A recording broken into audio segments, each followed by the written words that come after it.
Greetings guys and gals, this is XIJABERWALKIX bringing you the best in esports. Today we have SKT1 versus Hwaseung on set 6.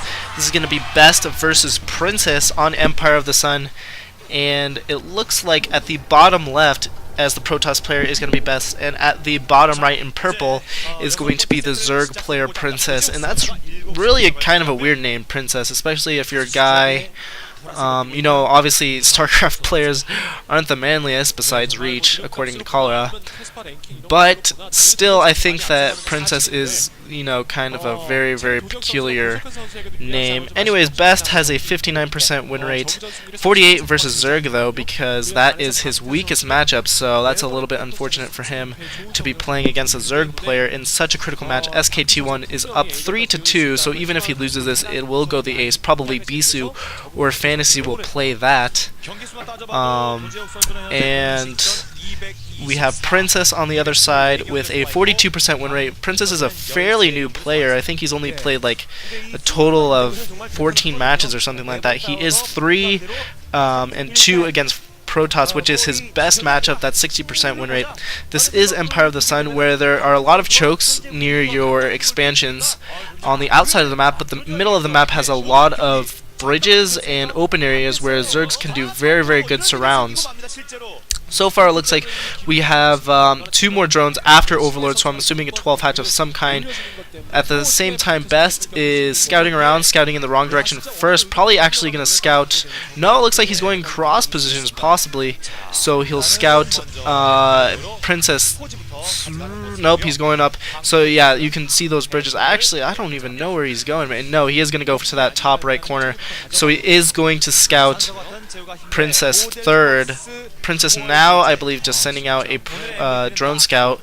If I could see the map, that would be awesome. But unfortunately, we're looking at Korean, which I don't understand. It's probably better for the Korean guy. Oh man, BeSt looks a little bit high. He's got the double eyelids going on. Uh-oh, he's either sick or high, and I'm guessing that it's the latter, if you ask me. But we did see that 12 hatch. Now the pool is going down as well. Some type of prediction going on there. And BeSt opting to go for that Forge Fast Exam and put his Forge down first. Now that he sees that is a 12 hatch, probably going to put the Nexus and Gateway before any cannons is what I'm expecting. But sometimes, you know, you think that he's not really as ballsy as BeSt, so he might go Nexus, Cannon, Gateway, something like that. A little bit safer build. Looks like we might see a double expansion. Nope, that's just a probe there for some odd reason. Maybe some hidden tech. He is stopping that probe there for some odd reason. So might be trying to hide some DT tech or something, but it looks like this drone might scout it out, which would be very, very bad for BeSt.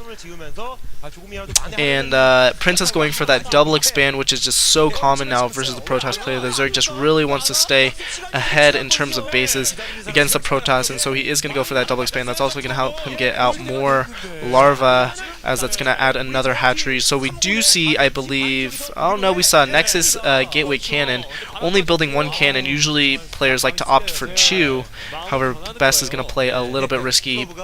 You know, it's not really too risky, assuming that he did see pretty much, he sees all the eggs morphing in. There's only 2 Zerglings on the way, and that 1 cannon is definitely going to be able to take care of that. Assimilator morphing in at the main, and now he's transferring his probes. Probably going to go for that Stargate, and we're going to just continue on with standard play here today. That cannon morphing in just in time, and you can just see how good the timing is for these pro gamers. Layer morphing in for Princess as well. But the timing is just so good with all of these pro gamers. Even, you know, BeSt and Princess, who really aren't the best players. I mean, I'm a big BeSt fan just because I think he has a lot of personality.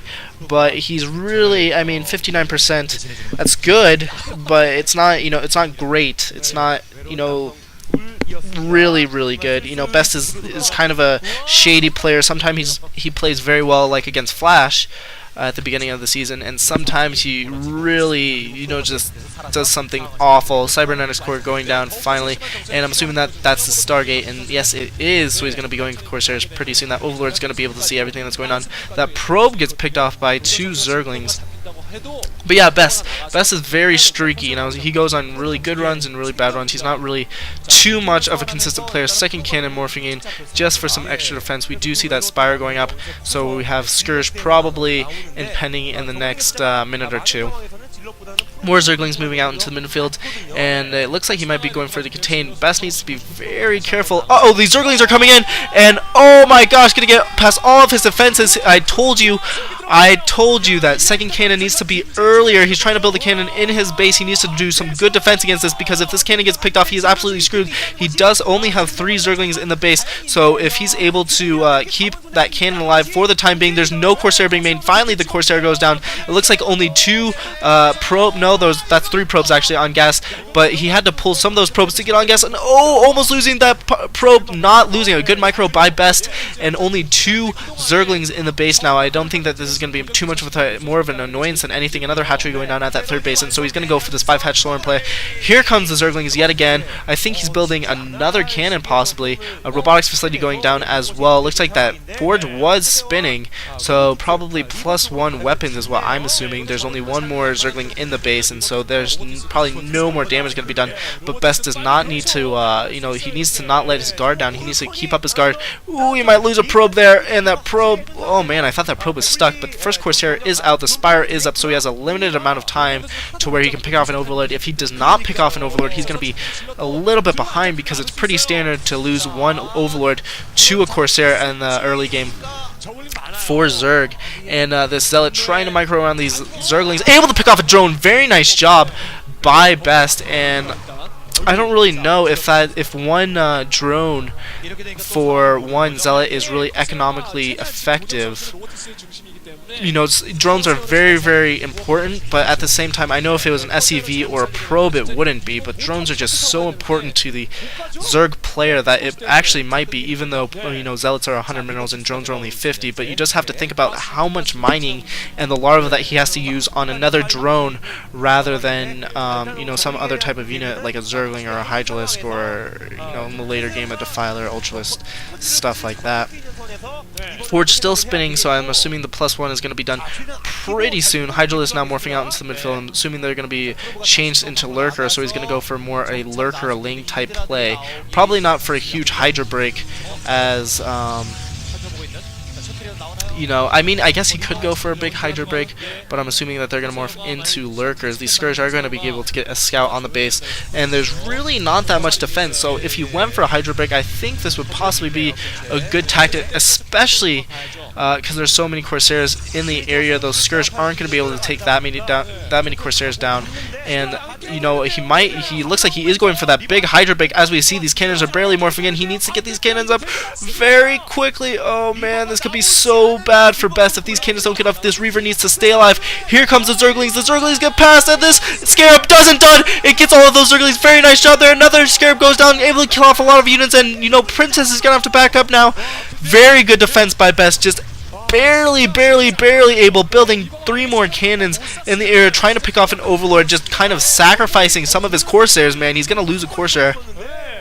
Actually doesn't. Wow, I'm really surprised that he did not lose a Corsair from that battle. Just barely getting in. He's going to be able to pick off that Overlord. Nice job. Does not want to lose that Corsair. There's only about 1 Hydralisk hit on left.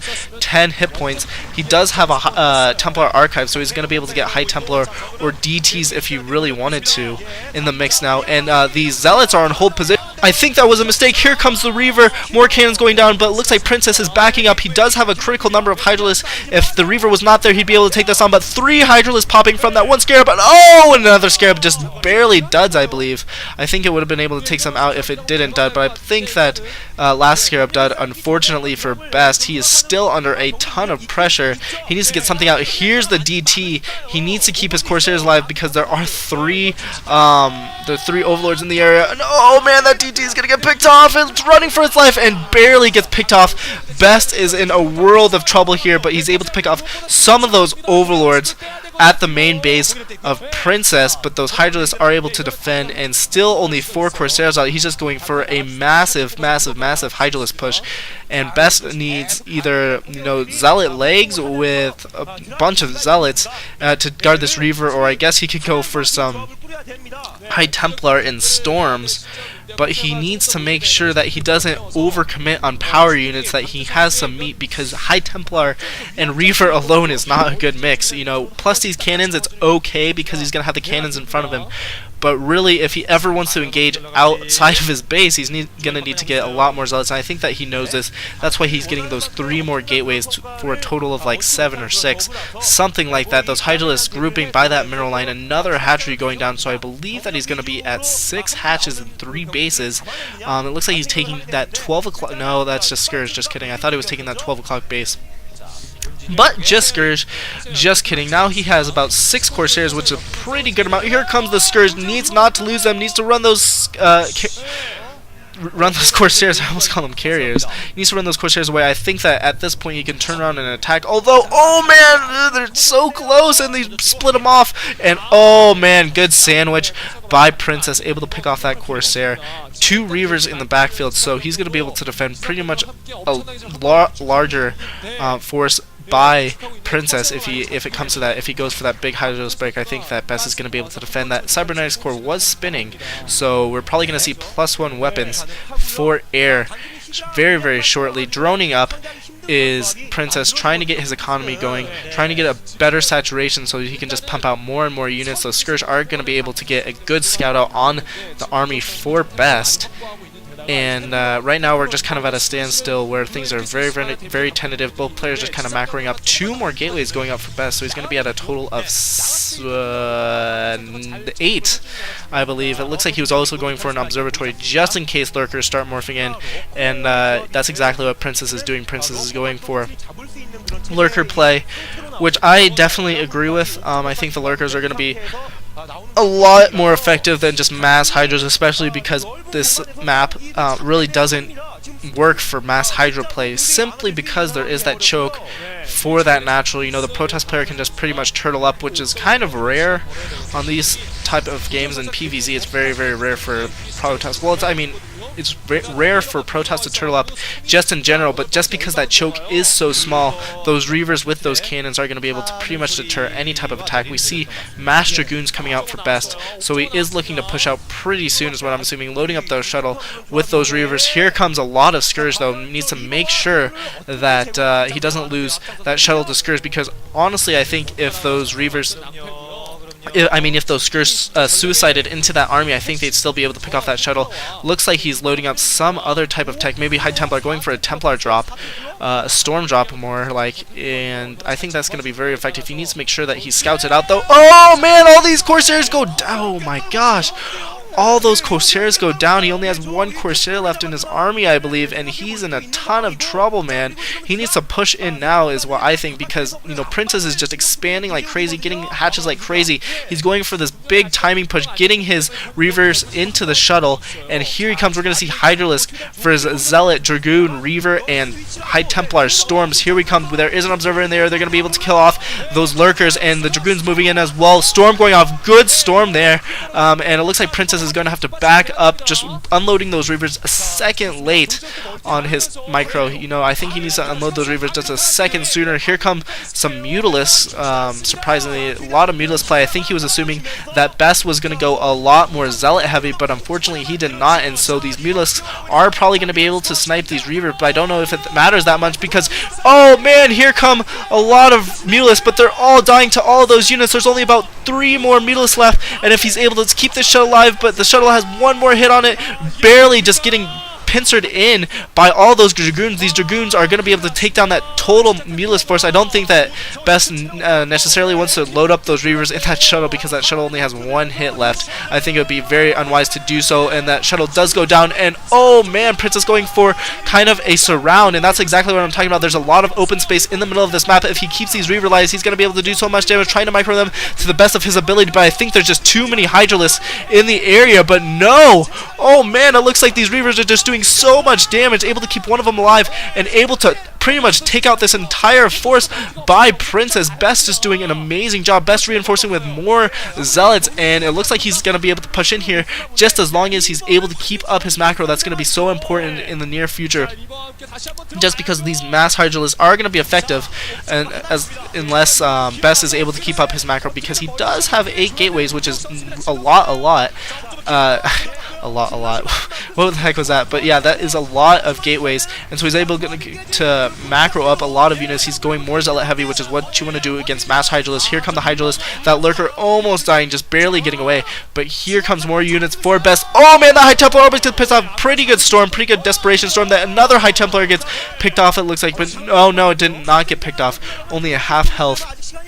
And BeSt needs to be very careful that his reinforcements don't get sniped. It looks like a force of Hydralisk is in the midfield for Princess, and so it's going to try to snipe off some reinforcements or try to go for a bit of a surround. Here they come from the north, able to pick off one of those zealots. The zealot able to pick off one of the Hydralisks. Here comes BeSt yet again, and BeSt reinforcements are coming in. He's going to be able to kind of surround the surrounding force from Princess, which is a very good idea, and so both players are attacking on multiple fronts. Good storm by BeSt, another good storm by BeSt, able to do a lot of damage, but his forces I think are just spread a little bit thin, but at the same time he's doing so much damage into the natural of Princess. Princess has one hatch, two hatches go down. He might even lose his Spire as well. This is going to be really bad for him, and I think that BeSt is pulling ahead very slowly, pulling ahead just with his macro. He's going very silent heavy, which is what you want to do. He's able to pick off the Spire. There's not going to be Mutalisk to counteract these zealots, and just massing up so many zealots, doing a very nice job with his macro, as I've said so many times. And here we go, an Archon in the mix as well, which is going to be pretty effective against this Hydralisk. You know, Zealot Archon is very effective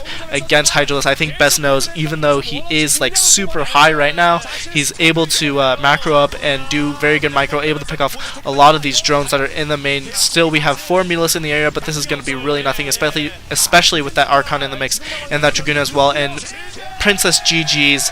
So now he is 3-3 versus P, 50%. BeSt comes out with the win, and also the win for SKT1. Very nice job by him.